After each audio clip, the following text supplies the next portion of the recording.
नमस्कार। आजचा हा व्हिडिओ वाशिम जिल्ह्यातील शहरी भागांमध्ये राहणाऱ्या नागरिकांसाठी अतिशय महत्त्वाचा आहे। आपण सर्वांना कल्पना आहे की ज्या शहरामध्ये आपण राहतो, जिथे आपलं घर असते, जिथे आपली मालमत्ता असते, तिथे जी स्थानिक स्वराज्य संस्था असते त्याला आपल्याकडून मालमत्ता कर आकारण्याचे अधिकार असतात। पण जर हे पैसे आपण वेळेवर भरू शकलो नाही तर 2% प्रति महिना एवढा दंडात्मक व्याज चक्रवृद्धी पद्धतीने हा लावला जातो। म्हणजे फक्त कारंजा शहराचं जर आपण उदाहरण घेतलं तर 6 कोटी रुपये जी मूळ रक्कम होती त्याच्यावर 10 कोटी रुपये दंडात्मक व्याज लावण्यात आलेले आहे। म्हणजे नगर परिषदेला सध्या 16 कोटी रुपयाची वसुली कारंजा शहरातील नागरिकांकडून करायची। सारखी परिस्थिती वाशिमची आहे, रिसोडची आहे, मंगरुळपीरची आहे।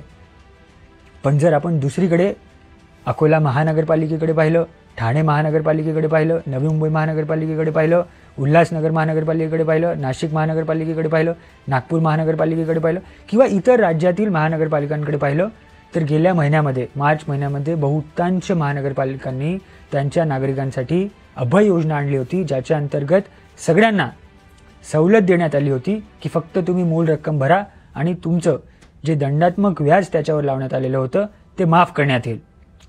अशी सवलत आपल्याकडे आपल्या नगर परिषद क्षेत्रांसाठी अनेक वर्षांपासून देण्यात आलेली नाही आहे आणि यासाठी राज्य शासनाकडे पाठपुरावा करण्याची गरज आहे। कारण याच्या संदर्भातली जी परवानगी आहे नगर परिषदेला सवलत देण्यासंदर्भातली ती राज्य शासनाकडून घेणं गरजेचं आहे।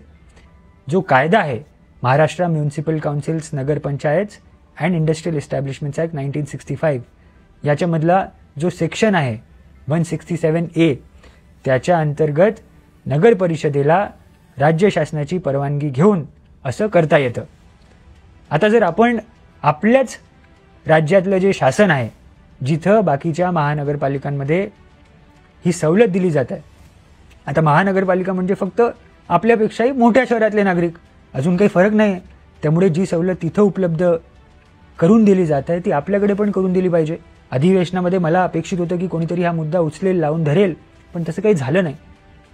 पण जर आपण सर्वजण याच्या संदर्भात पाठपुरावा करत राहिलो, मी पत्र लिहिलेलं आहे मुख्यमंत्र्यांना, उपमुख्यमंत्र्यांना, त्यांच्या निदर्शनास आणून दिलेलं आहे आणि आपण सर्वांनी जर याच्यामध्ये पाठबळ दिलं, पाठिंबा दिला तर मला खात्री आहे की पूर्ण दंडात्मक व्याज आपल्या नागरिकांचा जो कोट्यवधी रुपये ते आपण माफ करून घेऊ आणि याचा फायदा नगरपालिकांना देखील होईल।